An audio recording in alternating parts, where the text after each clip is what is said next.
There's no way. There's no way that Miles Bridges will be back in the NBA tomorrow. Substitution. Entered the ball game for Milwaukee as a 24 Patrick Robinson. Also entered the ball game for Milwaukee as a 9 Bobby. Just realized I never made a video about this. Content warning. Miles Bridges, who choked his partner to the point of unconsciousness in front of their children, he made his season debut for the Charlotte Hornets on Friday. Gets charged with domestic violence. He does not fight the charge because there's pictures of it happening. So he basically then just disappears for a year. He resurfaces this summer. He comes out and he's like, guys, I'm sorry. I won't do it again. I swear. I'm different now. Famous United States rehabilitation program. 1 year of court-ordered therapy and anger management. It fixed me. I'm a whole new person. I hate domestic violence now. The NBA is like, man, we have to punish you, but we really don't wanna. We'll give you a 30-game suspension, but since you disappeared for a year last year, we'll count some of those games. We'll put them on your tab. So really, it's a 10-game suspension. Bridges pleaded no contest to a felony domestic violence charge of injuring a child's parent in November 2022. He was arrested, and his wife, Michelle Johnson, said that she sustained a fractured nose, a fractured wrist, a torn eardrum, torn muscles in her neck, a severe concussion, and was choked until she went to sleep. She posted photos of these injuries online. I'm not going to include them here. You guys can look them up if you want. Miles was arrested and suspended for 30 games. He pretty much didn't play the entire 2022 season. He was sentenced to 3 years probation, but avoided jail time. But that's not all. In October of this year, there was another instance where Bridges was accused of throwing billiard balls at his girlfriend's vehicle while the children were inside, smashing the windshield and leaving dents in the car. He was also accused of threatening her that if she told the police, he would take everything from her and withhold child support. He turned himself into authorities last month for the alleged violation of a domestic violence protective order. This story and Bridges' return to the NBA stinks. Yet, if you've been paying attention, you know that we received a forewarning when Charles Barkley, unprompted, asked NBA Commissioner Adam Silver what the league is doing to handle cases of DV, adding, "You can't put your hands on women, man." And Silver's answer disappointed all of us who follow this sport religiously. So we're addressing it, he would say. We have state-of-the-art counseling professionals dealing with our players. But of course, if a guy just crossed the line, the consequences are enormous. It was a weak answer. We all know it was a weak answer.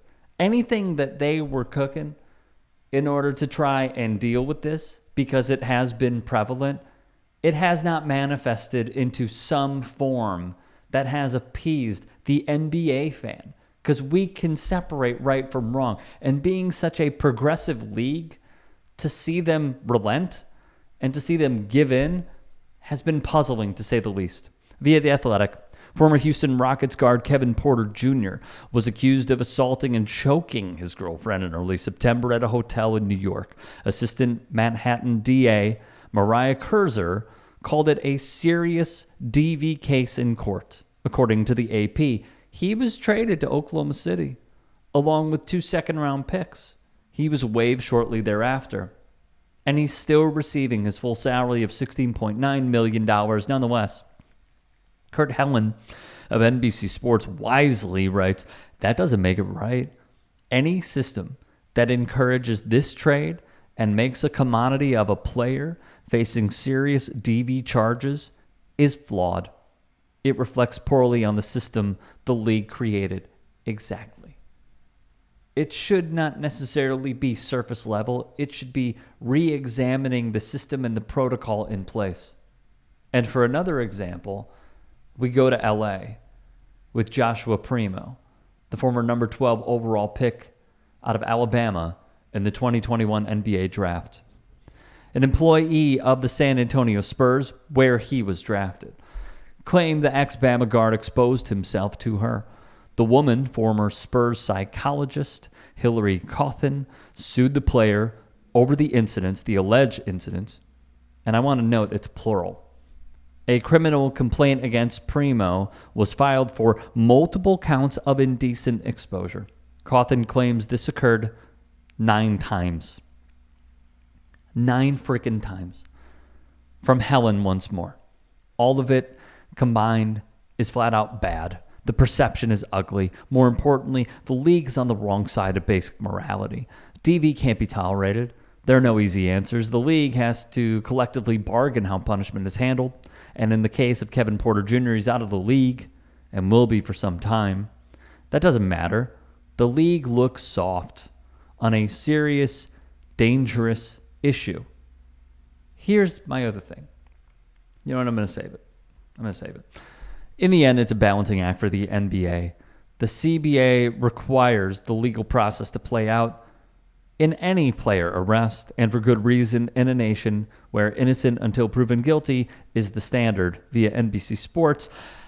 This is via NBC Sports. However, it's also possible to make a stand and show that DV in all its forms is not to be tolerated. Bridges should have faced a longer suspension, and when the new allegations broke, should not have been around the team. Between the Hornets and the NBA, it came off as a soft response. I remember seeing Bridges at practice, at the practice facilities, at shoot-around, thinking there's no way that he's coming back this quickly. And then you read the report, that the association is allowing the games that he missed to go into his suspension, so he only has to serve a measly 10. This is a man who, through various police reports, Diana Moskowitz of Defector also had a really good write-up. What he has done is atrocious. And what bothers me is the fact that he is having his suspension cut down, and also that he's being welcomed with open arms. This not only speaks to the failures of an organization, but also the sports consumer. We have seen this with the likes of Aroldis Chapman in my city of Chicago with the Cubs. We have seen it with Greg Hardy. It does not matter as long as you are a willing and capable asset to many sports fans who view this as I can't think about him and DV. He's a good dunker, man. He's really improving his shooting. Come on, man. What do you want me to do? I'm going and paying a ticket. I want to see the best players for the Hornets play. What about the baggage that they carry? What about what they bring? What about how he would view a lot of women and sports fans who would go to that arena or a visiting arena, and what he would do, how he would threaten to wreck them, how he would physically, allegedly wreck them. It's also indicative of how the league feels that when the slam dunk contest rolls around, I know a lot of people, the bells are going off in their heads. They would welcome someone like Karl Malone with open arms to be a judge. If that is not symbolic of how the league is tone deaf and does not get it, couple all of this together, I simply don't know what will.